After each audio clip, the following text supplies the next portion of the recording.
Maintenant, nous allons, Antoine, peut-être voulez-vous le dire ici, Antoine Bazbouz, on ne le présente plus, grand expert du monde arabe. Il est venu nous parler il y a 2 ans, un peu plus, je crois, 2 ans et demi, et bon, c'est toujours on va boire vos paroles. C'est vrai qu'avec Gonzague, nous étions à Beyrouth la semaine dernière, donc on entrevoit un peu les problèmes. Gonzague était également à Amman la semaine dernière. Donc on entrevoit aussi en Jordanie l'importance des choses. Nous avons vu les Irakiens à Beyrouth, donc on se rapproche et on a envie de comprendre. Peut-être peux-tu rajouter 2 mots? Oui, donc vous connaissez tous Antoine Bazbouz, qui intervient dans beaucoup de médias, qui est un des experts du monde arabe, évidemment, qui est appelé en consultation dans le monde entier pour donner un petit peu sa vision des choses. Et on va parler, il a choisi de parler ce soir des conséquences, et 2 ans et demi ou 3 ans après le début des printemps arabes, qui a commencé en Tunisie, de faire un peu le bilan de ce qu'il appelle les tsunamis arabes. Quel bilan? Et peut-être que je poserai la première question, Antoine, si tu veux bien. Ce qui s'est passé en Tunisie récemment, il y a quelques jours, à savoir le retrait d'Ennahda, le parti islamiste qui avait gagné démocratiquement les élections, est-ce que le retrait de ce parti du pouvoir, est-ce que c'est un signe d'ouverture, est-ce que c'est un signe d'espoir par rapport à tous ces printemps arabes en Égypte, en Tunisie ou ailleurs, qui se sont un petit peu fracassés à l'épreuve réaliste du temps et du pouvoir? Merci Paul, merci monsieur le professeur. Permettez-moi de dire d'abord combien j'ai été ému en regardant ce film sur Brazzaville. Je voulais vous féliciter pour le travail que vous faites à travers le monde et féliciter particulièrement nos amis toulousains que leur accent ne pouvait pas les trahir. Donc bravo pour la chaîne de l'espoir, continuez ainsi. Alors,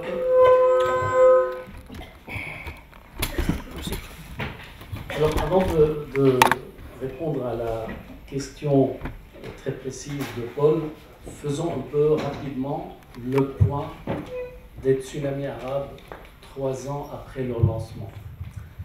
D'abord, il faudrait dire qu'il s'agissait en fait d'un rêve partagé par plusieurs populations.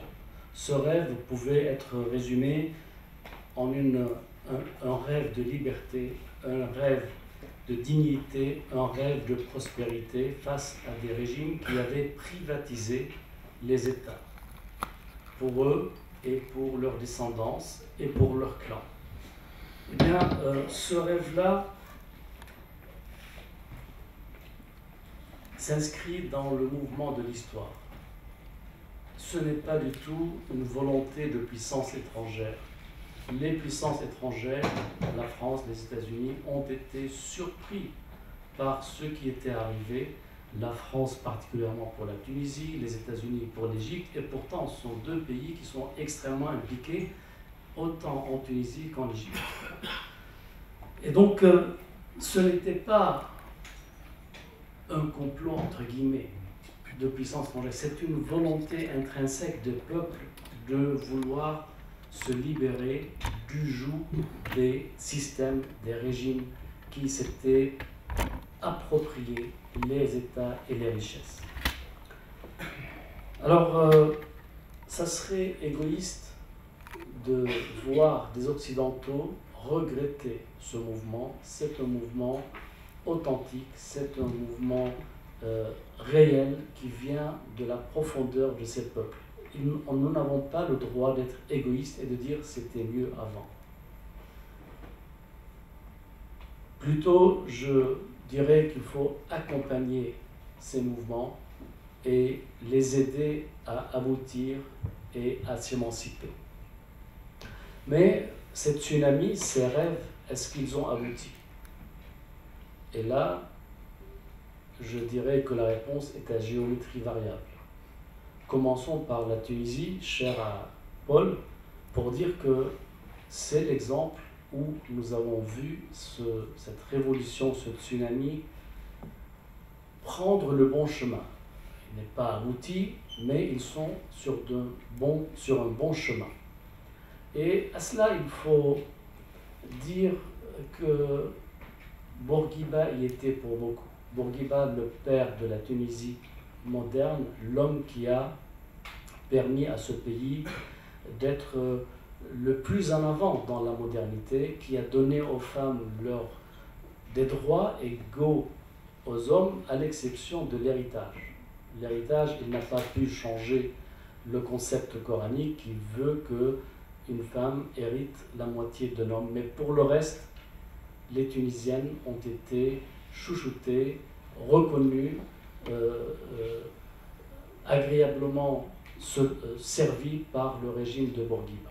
Et donc, avec cela, il y a une société civile qui s'est constituée, qui s'est formée. Et c'est cette société civile-là qui a défendu les valeurs de la modernité de la Tunisie. Quand Ennahda a gagné près de 40% des voix aux élections et des sièges au Parlement, et qu'il a pris la tête du pouvoir avec une troïka, eh bien, au début, Ennahda voyait se dérouler devant lui deux générations de pouvoir, même avec la troïka, mais il pensait qu'il allait être la colonne vertébrale de ce pays pendant longtemps. Et il a fermé les yeux sur les salafistes djihadistes. J'ai eu une conversation en tête-à-tête avec Rachid Ranouchi. Et à l'époque, en 2012, il me disait « Ah, les salafistes, c'est un peu comme Baader Meinhof ou les Brigades Rouges en Europe. Dans les années 70, leurs dirigeants, on les a retrouvés au Parlement européen quelques décennies plus tard. » Je lui ai dit « Mais ils sont passés par la case prison avant d'arriver au Parlement européen.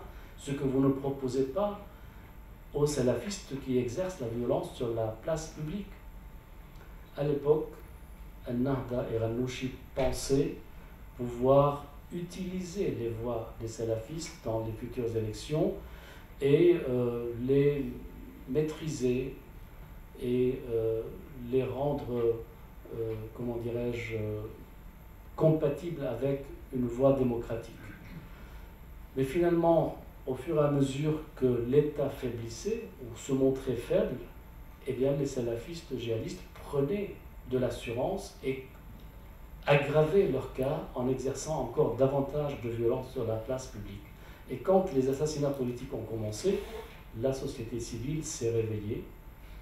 Premier assassinat politique, deuxième assassinat politique, Ennahda était débordé par la société civile. Ce à quoi nous avons assisté, c'est le retrait du gouvernement d'Ennahda. C'est tactique sans doute, parce qu'il y a des élections à la fin de l'année, et mieux vaut aller se présenter aux élections sans avoir le bilan négatif de 2 années de gestion post-Ben Ali et avoir une virginité que d'aller avec le poids du désordre, de la violence, des salafistes, ainsi de suite.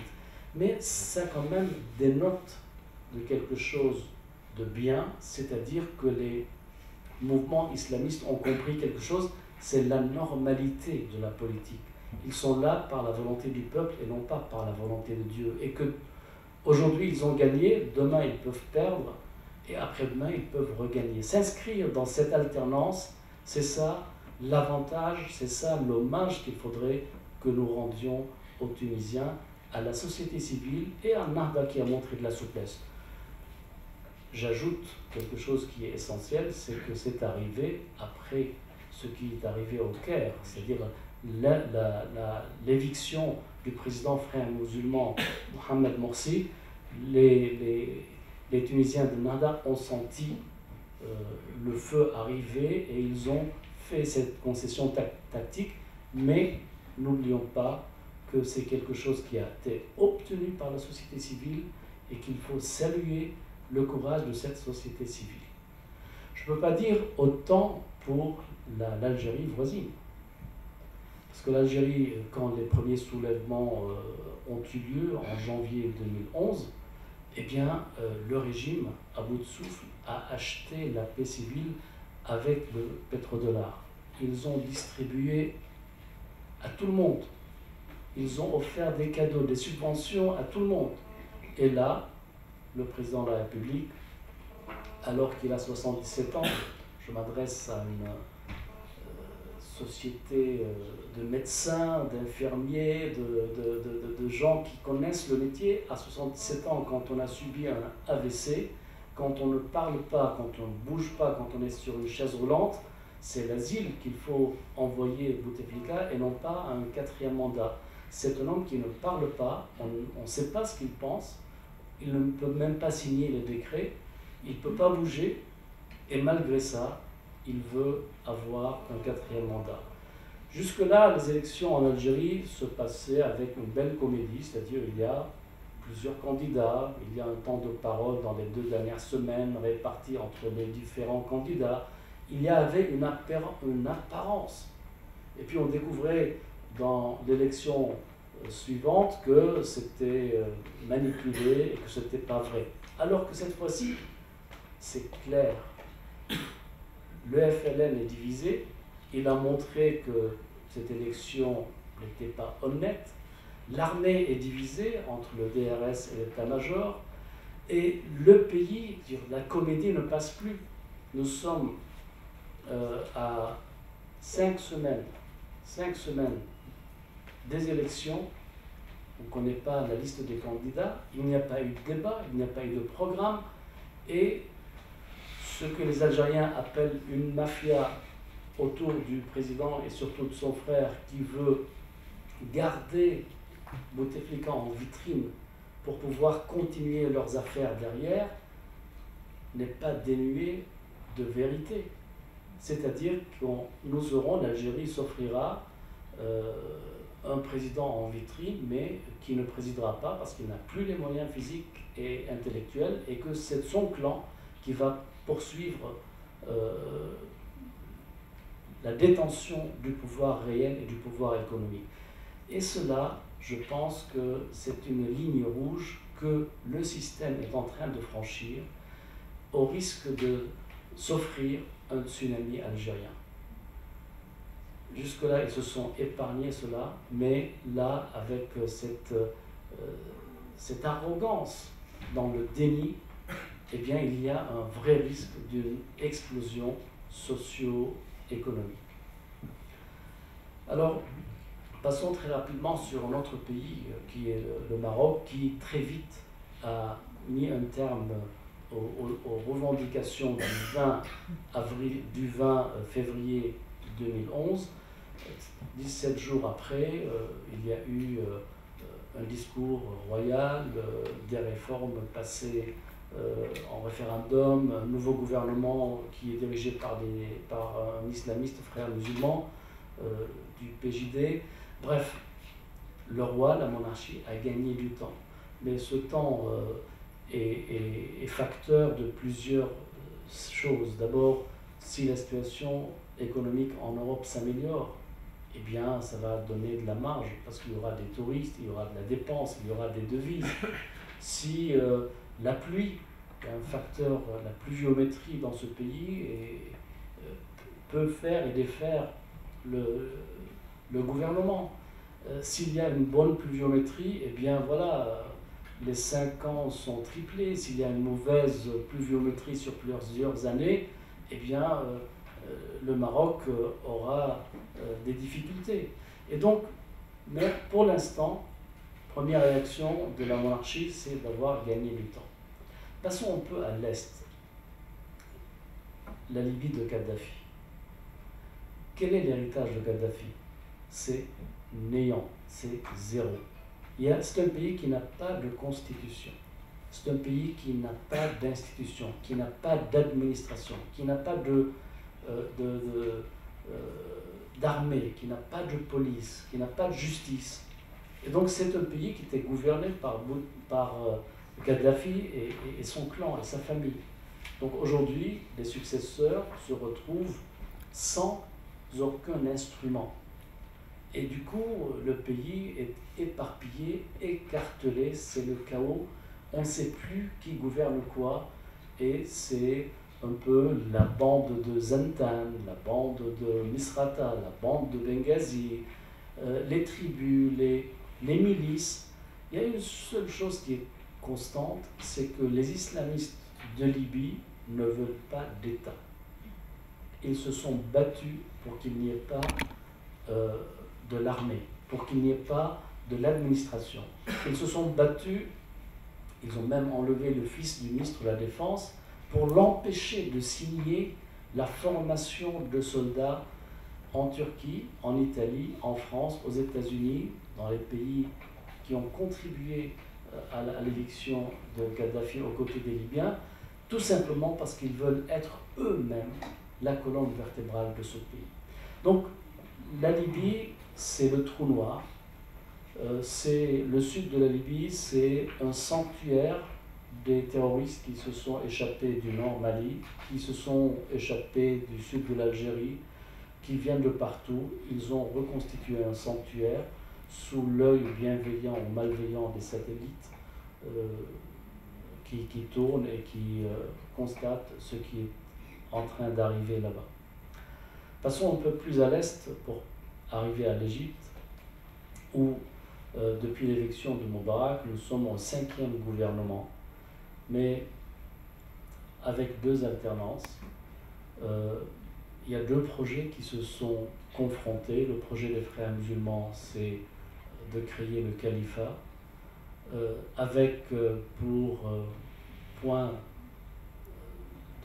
pour objectif le tamkin. Ceux qui connaissent l'arabe savent que tamkin, c'est verrouillage du système. Donc on ne place pas quelqu'un à la tête d'un hôpital parce que c'est un bon administrateur, à la tête de la chirurgie cardiaque parce qu'il a fait ses preuves. On place les hommes qui ont fait allégeance aux frères. Donc c'était un état de frères musulmans qui a précipité la chute des frères parce que avec cette doctrine, avec cet état d'esprit, cette logique, eh bien c'est très vite la médiocrité qui s'installe. Et un pays comme l'Égypte, 86 millions d'habitants, énormément de besoins, des réformes qui n'ont pas été faites, eh bien tout cela ne pardonne pas. En plus, l'autre projet nationaliste égyptien a réussi à présenter un renversement du président Morsi comme autre chose qu'un coup d'État. Et donc voilà, nous sommes dans une autre configuration, mais l'essentiel en Égypte, il y a le projet islamiste et le projet nationaliste, mais l'essentiel c'est l'économie.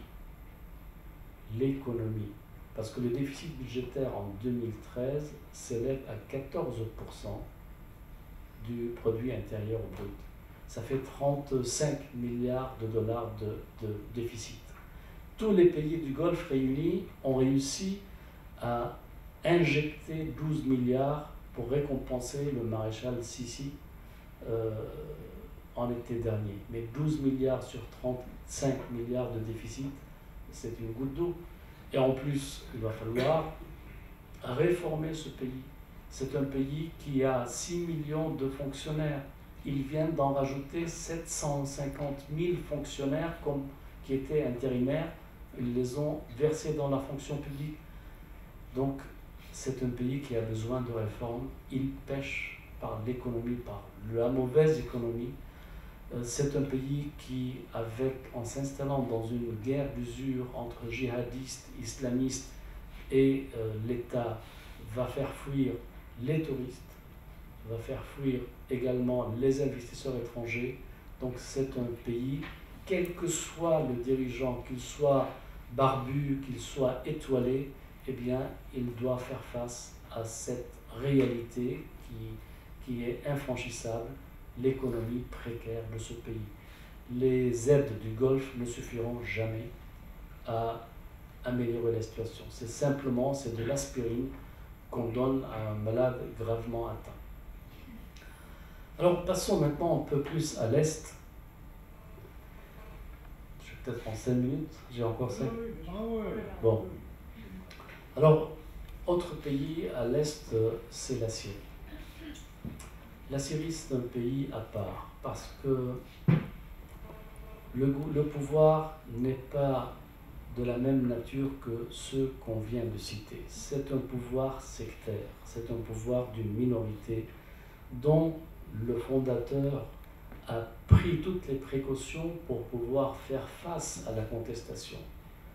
Hafez al-Assad avait créé une quinzaine de services de renseignement. Il a placé des fidèles, quasiment des alaouites. Il avait quelques vitrines. La première, c'est la cause palestinienne, pour pouvoir mener à la baguette son peuple au nom de la cause palestinienne.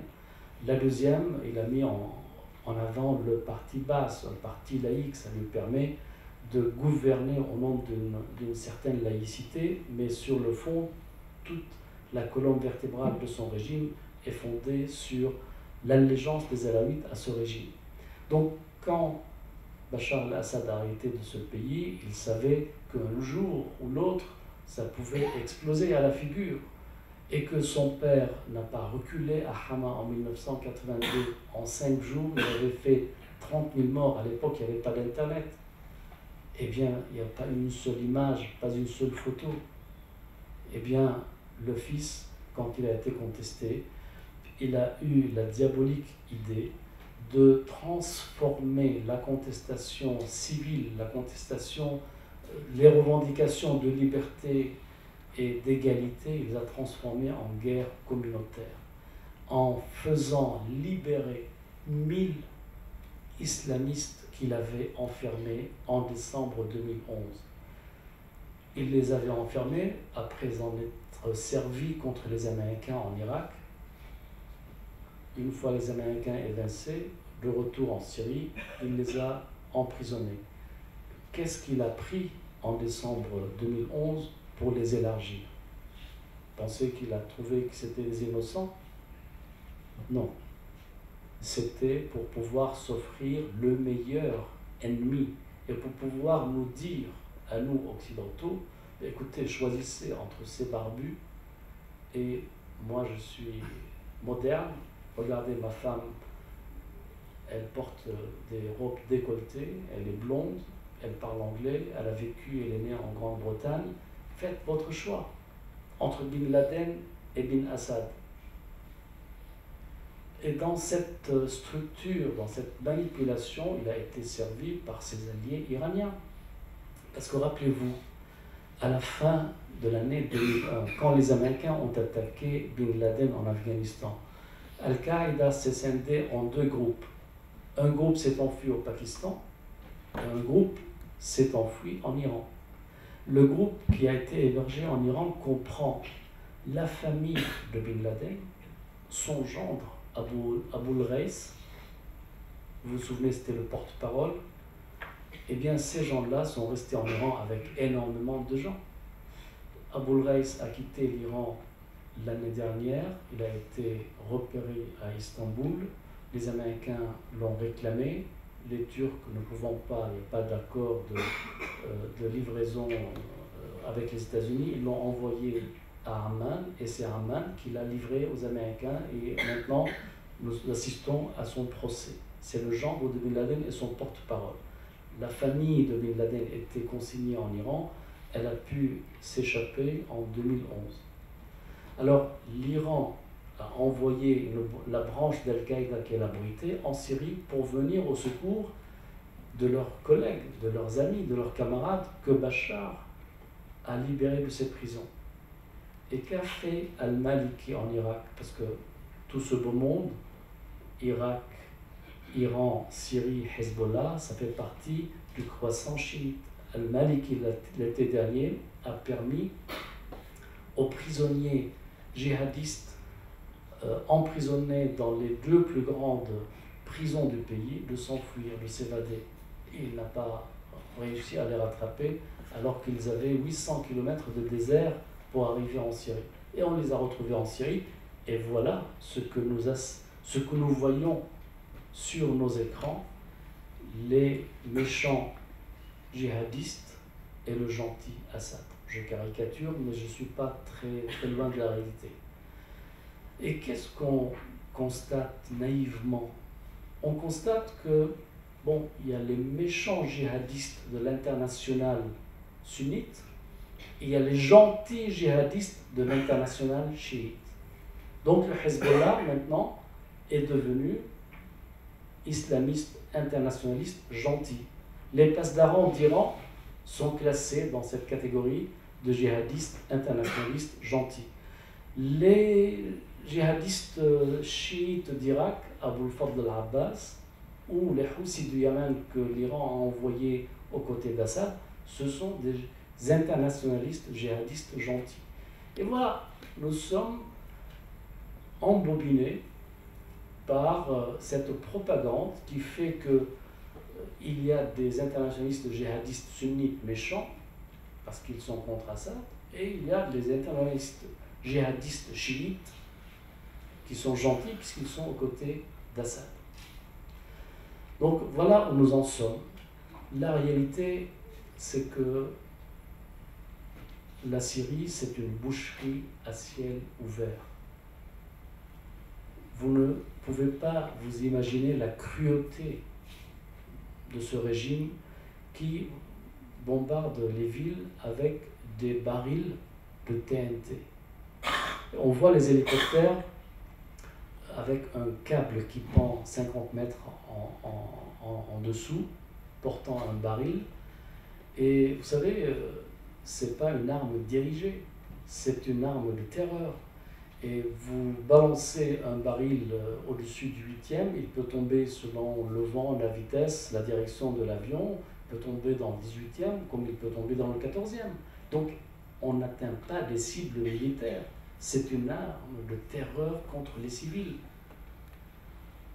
Et deux questions se posent après ça. La première, où sont les ONG qui s'émeuvent autant pour toutes les crises humanitaires?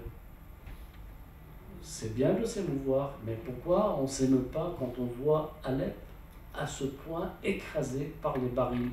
Il y a des jours où il y a 30 barils de TNT qui sont lâchés à l'aveugle. Pas contre des cibles militaires, mais pour châtier la population civile qui a échappé au régime. Deuxième question. Pourquoi les puissances qui se disent hostiles à Assad ne mettent pas en place, n'aident pas l'opposition compatible syrienne? Je ne parle pas des barbus, mais avant que les barbus n'arrivent, il y avait tout un peuple qui était dans la rue, qui réclamait liberté, qui se battait pour les libertés. Pourquoi ces gens-là, on les a abandonnés? Parce que c'est pas difficile de former une dizaine d'hommes. Nous avons par exemple en Jordanie une terre d'accueil amie. On peut sélectionner des gens fiables pour que les missiles qu'on leur donne ne se retrouvent pas entre de mauvaises mains. Et on pourrait leur donner des missiles au compte-gouttes. Un missile, un avion, on ne donne pas deux dans la nature. Question légitime. C'est vrai que le boss de l'Occident, le président Obama, s'est dégonflé. Mais pourquoi les autres se sont dégonflés aussi? Je me demande s'il n'y a pas quelque part une volonté de voir en Syrie une guerre qui se prolonge, les djihadistes sunnites s'étriper avec les djihadistes chiites, mais quel dégât pour les civils. 40%, 45% de la population est réfugiée à l'intérieur de la Syrie ou à l'étranger. C'est énorme. Le seul Liban reçoit à peu près 1 300 000 personnes entre ceux qui sont inscrits dans les registres de l'ONU et ceux qui ne le sont pas. L'année dernière, il y a eu 25 000 naissances d'enfants syriens dans le Liban. Ils n'ont pas de pièce d'identité. Qui peut les enregistrer? Quelle est leur identité?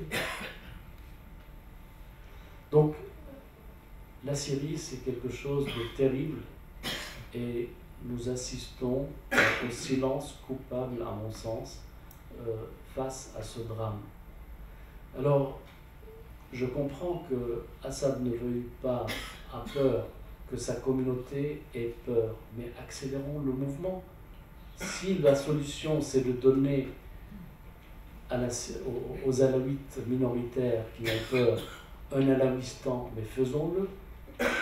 D'ores et déjà, les Kurdes de Syrie soutenus par Assad ont lancé leur Kurdistan syrien, à l'instar du Kurdistan irakien. Ils veulent s'émanciper. Le régime, ce faisant, prépare la création d'un alaouistan élargi, puisque maintenant, ils ont englobé la ville de Homs et ils ont incendié le cadastre à Homs, de sorte que demain ou dans 10 ans, quelqu'un revient pour dire « Ah, c'est mon immeuble, c'est mon appartement », on va lui dire « Mais prouvez-le, monsieur, c'est une autre famille qui est là, vous n'avez pas de preuves, donc exit ». Et maintenant, le régime est en train de nettoyer tout le long de la frontière avec le Liban, toute cette région-là, pour avoir un accès direct au Hezbollah libanais dans la Bekaa. Reste le problème de Damas. Damas, c'est la capitale de la Syrie historique, et Assad voudrait la garder. Mais je ne suis pas du tout certain qu'il ait les moyens de garder Damas sur le long terme. S'il s'agit de trouver une solution à la Syrie en créant une régionalisation, une division, un partage, pourquoi pas? Mais arrêtons les pertes des civils. En tout cas, l'accord de Sykes-Picot qui a créé les frontières en 1916 par une convention franco-britannique est mort. Regardez l'Irak, dont Sykes-Picot a dessiné les frontières, eh bien, ce sont des frontières qui ont éclaté. Il y a le Kurdistan irakien qui est quasiment indépendant. Il y a la partie sud, voire centrale de l'Irak qui est entre les mains du pouvoir chiite, et il y a Al-Anbar, l'ouest, qui se révolte et qui est totalement marginalisé par Bagdad et qui cherche à s'émanciper. La Syrie connaîtra le même sort. Donc, il faut abréger la souffrance des civils, arrêter ce massacre. Donc si on se demande aujourd'hui, 3 ans après, à l'heure du bilan, qu'est-ce qu'on peut retirer rapidement comme bilan? Eh bien, je dirais que on devrait saluer le succès de la société civile en Tunisie et la souplesse du parti Ennahda qui a tactiquement bien joué en se retirant. Évidemment, il rêve de reprendre le pouvoir, mais c'est tout à fait légitime. Je dirais, deuxième point, que le Maroc a agi avec sagesse en réformant très vite. Mais ce sont des réformes qui donnent une marge de manœuvre à la monarchie en fonction de l'amélioration de la situation économique mondiale et de la pluviométrie. Je note qu'il y a un autisme algérien qui est dangereux. Le régime se divise, s'affaiblit, la comédie démocratique ne passe plus, il y a un risque réel de déflagration. Quatrième point, j'ai peur du chaos libyen. Le pire est devant nous. Et je ne sais pas si la Libye sombrera dans une guerre civile, si au mieux va être divisée en 3 parties, historiquement c'était le cas, ou encore si la Libye va sombrer dans une querelle de baronnies qui vont s'étriper à l'infini. Je pense que l'Égypte connaît une traversée du désert qui va à 2 vitesses. La partie sécuritaire durera au moins pendant 2 ans pour en finir avec les djihadistes, mais la partie économique va durer beaucoup plus longtemps parce qu'il n'est pas facile de redresser cette situation. Je ne peux que constater que l'État syrien, les structures de l'État syrien se suicident. C'est un suicide réel, car comment gouverner demain les villes qu'on a à ce point bombardées, comment gouverner une population qu'on a gazée comme ça, comment s'imposer sans le soutien des Pasdaran, de Hezbollah et des autres, alors que les ressources syriennes propres ne suffisent plus à dominer le reste du pays. La Syrie a été pendant longtemps un acteur régional. Aujourd'hui, c'est le théâtre de plusieurs conflits. Un conflit qui est entre les grandes puissances, un conflit qui est entre les puissances régionales du sunnisme et du chiisme, entre l'Iran et l'Arabie, et un conflit qui découle de cela entre le djihadisme sunnite et le djihadisme chiite.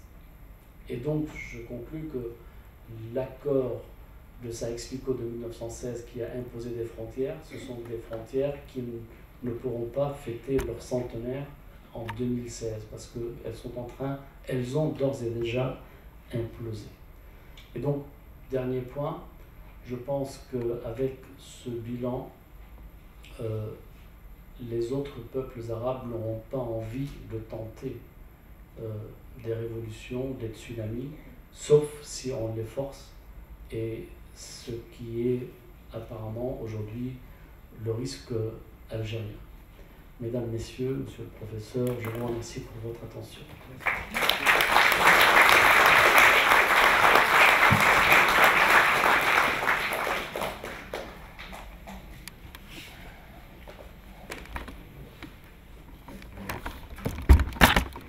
Antoine, si vous pouvez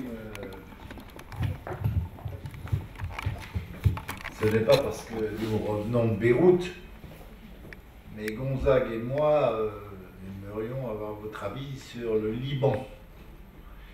Forcément, nos amis sont très proches, peut-être Dieu et ailleurs, et donc on les a sentis très inquiets. Comment, au fond, vous n'avez pas abordé le conflit palestinien, est-ce que... Et parlons un petit peu du Liban. Nous, je ne sais pas si Gonzague veut compléter ma question par une sous-question. Non, ce n'est pas une sous-question. C'est la peur de nos amis libanais, c'est de voir la Grande Syrie transférer ses soucis actuels à l'ensemble de la zone. Et l'iraquisation, vous avez indiqué que c'était la même chose, ça risquait d'être la même chose en Syrie. S'abattent également sur le Liban, avec le communautarisme, entre le Hezbollah, les Druzes, etc., etc.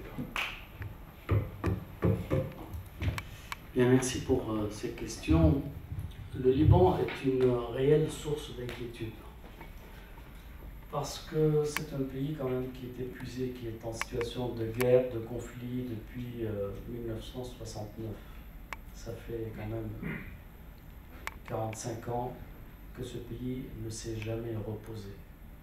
Et pendant ces 45 ans, on a vu un transfert des pouvoirs, et aujourd'hui, nous assistons à deux choses.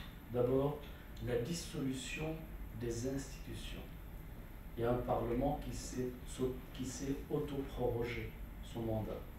Un gouvernement qui est resté sans formation pendant 10 jours et 10 mois, plutôt 10 mois et 10 jours, et qui maintenant ne parvient pas à mettre en forme un programme gouvernemental. Voilà. Et le chef de l'armée, le chef des services, tout le monde est intérimaire. Et donc, qu'est-ce qui reste de solide dans ce pays? C'est le Hezbollah. Le Hezbollah qui détient au moins 60 000 missiles, au moins, qui a ses propres services de sécurité, qui a ses propres télécommunications, non seulement ces télécommunications qui sont enterrées, mais aussi il a des bretelles pour vous écouter quand vous étiez à Beyrouth, pour savoir si vous venez opérer ou faire autre chose. Bref, c'est le Hezbollah qui contrôle le pays, qui défie le pays, C'est le Hezbollah qui, en 2006, tout en étant au gouvernement, avait décidé d'aller ouvrir le front avec Israël, sans avertir le gouvernement libanais dont il était présent. C'est le Hezbollah qui a décidé de venir au secours d'Assad parce que le grand guide Wali al-Faqih en Iran lui a demandé de venir prêter main forte à l'allié syrien, sans avertir le gouvernement dont il faisait partie. C'est le Hezbollah qui, en 2008, est allé envahir la totalité de Beyrouth, donc Beyrouth-Ouest, donc les sunnites, et les Druzes, la montagne du Chouf. Bref, il y a une structure qui est solide, qui est opérationnelle et qui exerce le pouvoir, mais en même temps qui n'est pas dans l'architecture officielle. L'aéroport de Beyrouth, qui est-ce qui le contrôle? Ne dites pas que les gendarmes qui tamponnent vos passeports sont eux qui contrôlent. Non. Le fret, qui est-ce qui contrôle le fret à l'aéroport? Il n'y a pas un seul gendarme, un seul douanier qui ose aller voir ce qu'il y a, ce qui rentre, ce qui sort entre l'Iran et ailleurs. Idem pour l'aéroport, idem pour les frontières.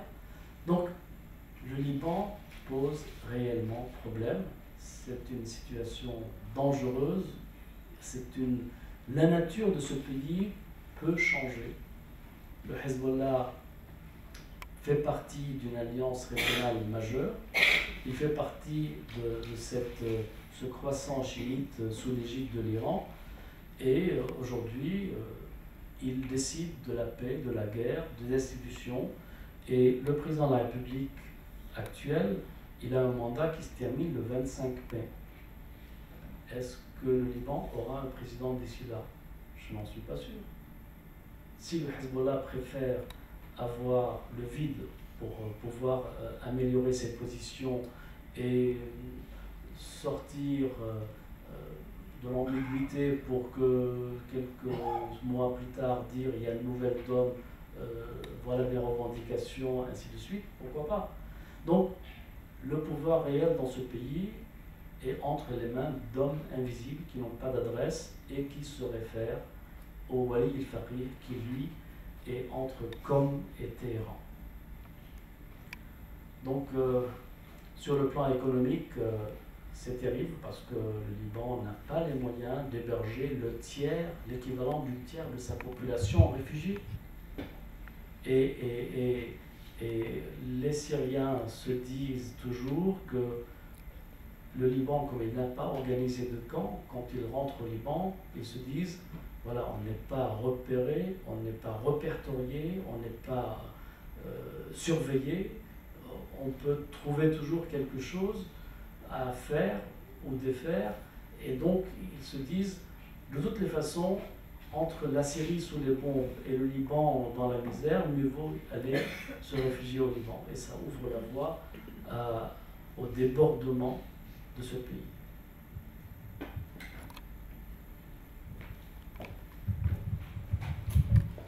Excusez-moi, j'ai une toute petite remarque et une question. La petite remarque concerne l'Algérie.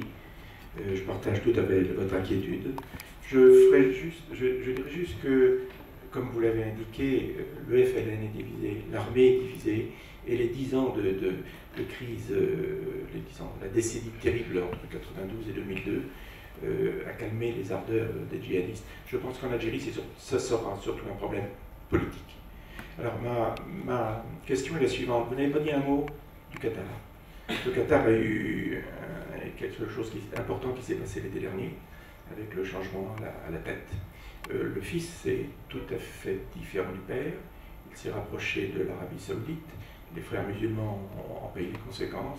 Pensez-vous qu'il y a là alors en pays sunnite, il y a une évolution, ces deux pays qui étaient un peu en compétition, l'un soutenant les frères et l'autre soutenant les gentils djihadistes, comme vous disiez. Est-ce que vous pensez que là, il va y avoir une évolution? Écoutez, le Qatar, c'est 220 000 habitants nationaux.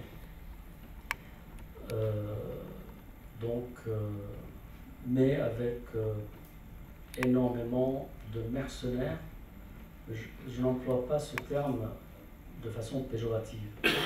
Quand il recrute les as de la finance internationale pour faire des affaires, il recrute les meilleurs ingénieurs. Mais bon, la valeur du Qatar en tant que tel, c'est 220 000 personnes. Quand vous divisez par 2 hommes-femmes, quand vous mettez de côté les vieux, les enfants, les bébés, il vous reste combien d'actifs ou d'actives? Donc, c'est un peu une bulle. Mais cette bulle qui est très riche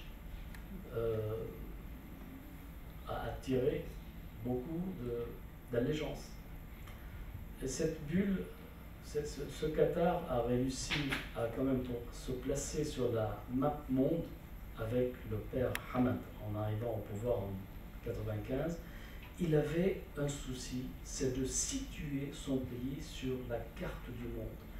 Il était vexé quand il arrivait dans un aéroport en tant que prince héritier, qu'on retournait son passeport en disant « Qatar, c'est quoi? C'est où ?» ainsi de suite. Et tout de suite, il a lancé Al Jazeera. Al Jazeera, c'est une arme de destruction médiatique. C'était quelque chose de phénoménal. Donc, avec les tsunamis arabes, le prince se dit, voilà, la vague dont il faut monter, la vague qu'il faut chevaucher. Et il a été, Al Jazeera, avec la diplomatie, avec l'armée, avec les services, avec l'argent, ils ont été sur tous les fronts pour créer un nouveau monde islamique structuré autour des frères musulmans. Et ils ont convaincu avec les Turcs, ils ont convaincu les Américains, qu'au lieu d'avoir des djihadistes, il faut avoir des frères musulmans qui vont contrôler l'islam, mais un islam qui n'est pas djihadiste, qui n'est pas anti-américain, anti-occidentaux. Bon, tout ça, c'était bancal, et ils ont pris une claque en Égypte, une deuxième en Libye, en Tunisie. En Libye, les élections ne leur ont pas souri, mais leurs milices tiennent le territoire. En Syrie, ils ont perdu la main au profit de l'Arabie. Et je ne dirais pas que le fils est plus proche de l'Arabie que son père. Je n'ai pas cette conclusion-là. En revanche, le fils est chargé de se recentrer sur le pays, sur les affaires domestiques, sur le Qatar. D'abord, il faut nettoyer un peu ce que l'oncle Hamad Ben Jassem avait fait, et avait des réseaux, des circuits, au point qu'il menaçait un peu l'emprise du prince sur le pays. Donc, première étape, c'est s'intéresser, s'investir dans les affaires domestiques pour reprendre le pouvoir. Et pour ce faire, il faut alléger l'implication à l'étranger. Et donc, voilà, en une semaine, il y a eu le changement de prince, il y a eu la chute de Morsi, il y a eu plusieurs événements qui se sont succédés. Et donc, le Qatar reste quand même aujourd'hui un grand soutien aux frères musulmans en Égypte. Il suffit d'ouvrir Al Jazeera pour voir à quel point ils sont encore des soutiens fervents des frères musulmans. Et comme les frères musulmans aujourd'hui ont été relayés par les djihadistes, ipso facto, il y a de l'ambiguïté dans les positions. Donc, le Qatar, c'est une bulle dangereuse, une bulle efficace, une bulle qui est encore active, mais finalement, ça reste une bulle. Voilà.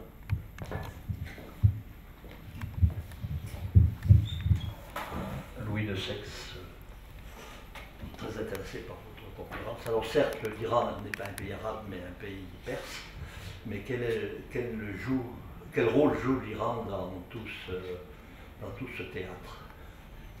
Et même question aussi pour la Turquie. Écoutez, l'Iran, c'est quand même un grand pays. Un pays qui, depuis plus d'une génération, est contrôlé par les mollahs, par une mollarchie, et qui n'a pas envie de céder le pouvoir et qui a réussi à avoir autant de sanctions. Le pays s'est retrouvé dans une fuite en avant, dans un paradoxe. D'une part, il a fait des avancées reconnues en matière nucléaire, parce que finalement, il doit viser la bombe. Il a progressé en matière de vecteurs de missiles. En revanche, il a énormément souffert des sanctions au point de poser un genou par terre. Le guide de la révolution a compris qu'il ne pouvait plus continuer sur la lancée d'Ahmadinejad qu'il a installée. Et il a décidé, quand Ahmadinejad était encore président, de négocier sous la table avec les Américains. Et les négociations se sont passées en Oman. Oman, c'est un pays qui inspire confiance et aux Américains et aux Iraniens. Et donc, il a vu que ces négociations peuvent aboutir et que les Américains ne sont pas du tout partants pour un conflit.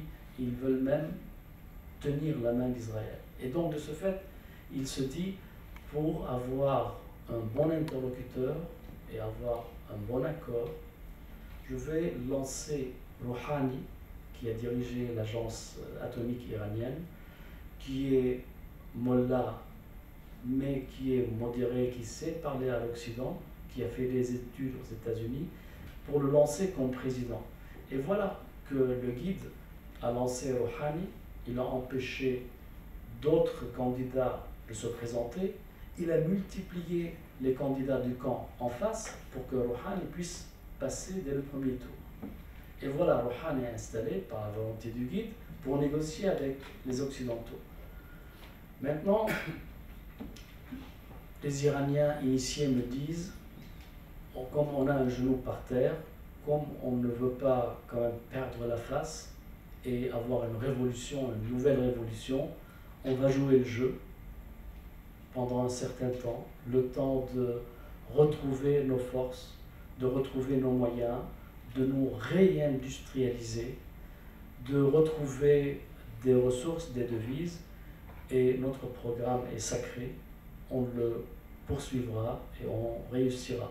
L'idée des Iraniens, c'est de dire la chose suivante, il faut signer un Yalta avec les Américains sur la région, dans laquelle Téhéran deviendra l'alter ego de Washington. Et avec Obama, avec les Américains actuellement à Washington, l'administration, ce n'est pas exclu parce que Obama ne veut pas de conflit. Obama préfère traiter avec des gens qui livrent, tout au moins qui ont la capacité de livrer, qui ont de l'influence, qui peuvent l'aider dans son retrait d'Afghanistan, qui peuvent l'aider en Irak, qui peuvent l'aider en Syrie, qui peuvent l'aider au Liban à travers le Hezbollah. Ils se vendent, ils se survendent, les Iraniens, en disant nous avons des réseaux, nous avons des interlocuteurs, y compris au Yémen, par exemple les Houthis au Yémen, qui sont maintenant aux portes de la capitale Sanaa et qui gênent l'Arabie. Bref, ils ont des cartes qu'ils sont en train de jouer. Est-ce que pour autant on peut dire qu'on peut leur faire confiance? Je ne suis pas certain. Est-ce que le guide de la révolution, Khamenei, est-ce qu'il joue franc jeu? Non, parce que d'une part, il encourage Rouhani à négocier, mais d'autre part, il encourage les pasdaran et leurs généraux à menacer, au point que le président Rouhani hier disait à ses généraux publiquement « Arrêtez de menacer, c'est de la provocation. Nous sommes dans une phase diplomatique, laissez-moi faire. » Or, les pasdaran, s'il y a une paix, eh bien, ils perdent leur pouvoir. Ils doivent rentrer dans les casernes. Aujourd'hui, les pasdaran contrôlent l'industrie, l'économie iranienne, comme l'armée égyptienne contrôle l'économie, le tiers de l'économie en Égypte. Voilà. Oh, la Turquie, on est en train de changer de phase en Turquie Erdogan, avec 2 mandats successifs, au premier mandat, il était libéral. Au deuxième mandat, il a commencé à mettre en place son programme islamiste. Au troisième mandat, il a voulu accélérer son programme islamiste et il n'a pas senti que l'usure était là, que les gens, les jeunes, et surtout, il a provoqué son allié,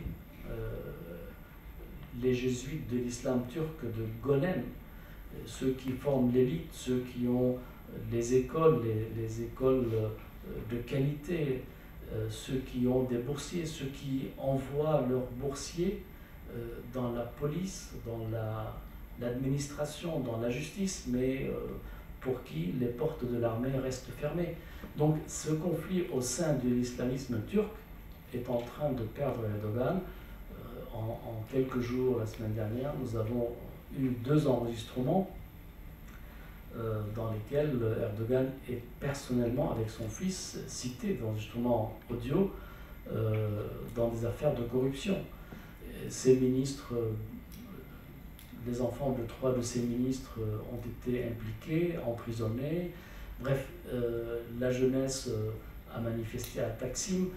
Donc le règne d'Erdogan est en train de toucher à sa fin. Il est frappé par l'usure du pouvoir, par une arrogance aussi, et par l'échec de sa politique syrienne. En même temps, nous avons à la fin du mois les élections municipales, ce sera un indicateur important, et nous avons au cours de l'été les élections présidentielles. Il aspire à succéder à Gül, l'actuel président. On va voir s'il, d'ici là, ses actions restent au top ou feront un flop.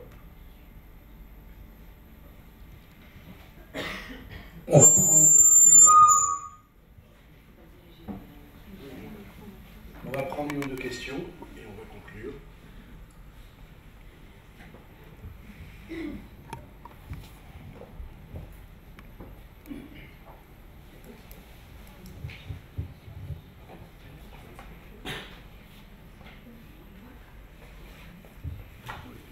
vais mettre par là, je ça, non ? Voilà. Alors simplement pour conclure, Antoine, une dernière question par rapport à ce que tu dis tout à l'heure, ce que tu as dit sur la Syrie. Est-ce que les Occidentaux maintenant, par rapport à la menace djihadiste, chiite et sunnite en Irak, ils n'ont pas intérêt à garder de façon cynique Assad au pouvoir? Tu es en train de me poser une question fermée en me disant « choisis entre la peste et la choléra ». Eh bien, je vais t'envoyer chez le professeur Deloche pour te dire « ni la peste, ni la choléra, il y a d'autres voies, il faut opérer ».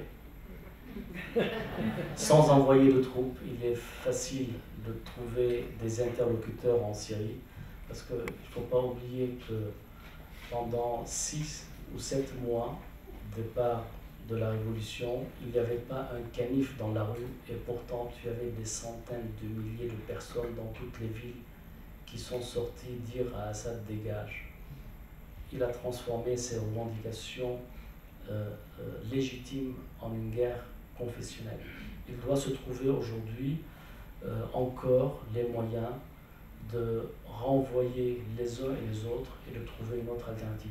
Mais de toutes les façons, la solution, quelle que soit l'issue d'Assad, la solution ne peut exister autrement que par le partage, la division de la Syrie. Les Alawites, après tout ce qu'ils ont fait aux sunnites, ne pourront jamais être soumis à un pouvoir sunnite. Idem pour les sunnites, et les Kurdes, sur le modèle des Kurdes irakiens, vont prendre leur envol et s'émanciper. Donc la Syrie, au moins il y aura 3 Syries, accélérons le pas, au lieu de laisser ce charnier à ciel ouvert se poursuivre. Merci beaucoup.